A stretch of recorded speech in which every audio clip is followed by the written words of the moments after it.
Good morning, Tampa Bay. Let's get your day started. This is ABC Action News, taking action for you.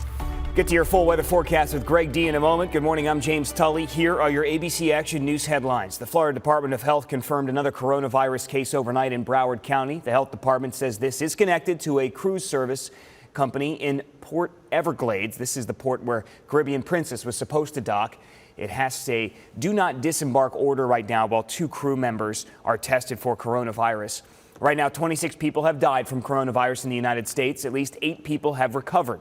754 people tested positive for the disease. Health and Human Services Secretary was pressed on the number of Americans getting tested, but could not give a number because many of the tests have been conducted by hospitals and private labs, and not all have reported back to the CDC.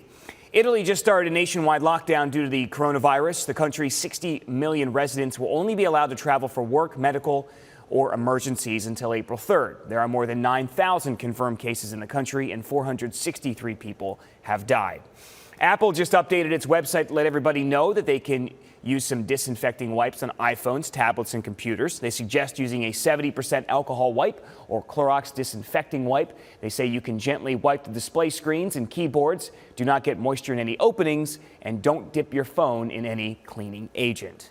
This morning, Tampa police detectives, they're piecing together a deadly domestic shooting. Investigators say that 2 people died at this scene in North Orleans Avenue. Their names have not been released. Another person was also shot and is at the hospital right now. Driving Tampa Bay forward, Sarasota city leaders, they need your help creating a master transportation plan. They'll be holding 2 open houses today to provide feedback on the planning process. The first meeting at 11 at Bayfront Community Center. The second, 5:30 tonight at the Robert Taylor Community Complex. All the details listed for you at abcactionnews.com/driving.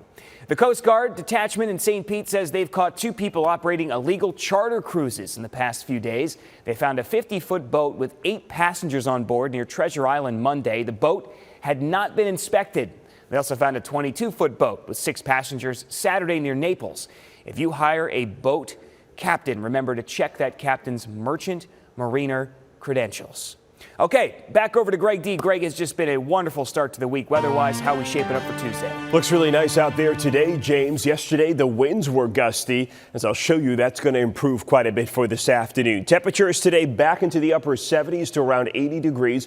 That is above where we should be for this time of year. Mix of clouds and sun. The wind yesterday approaching 17, 18 miles an hour sustained. Now those winds generally 10 miles an hour or less, so a big difference there. You can track the winds and the temperatures for the weekend in our app.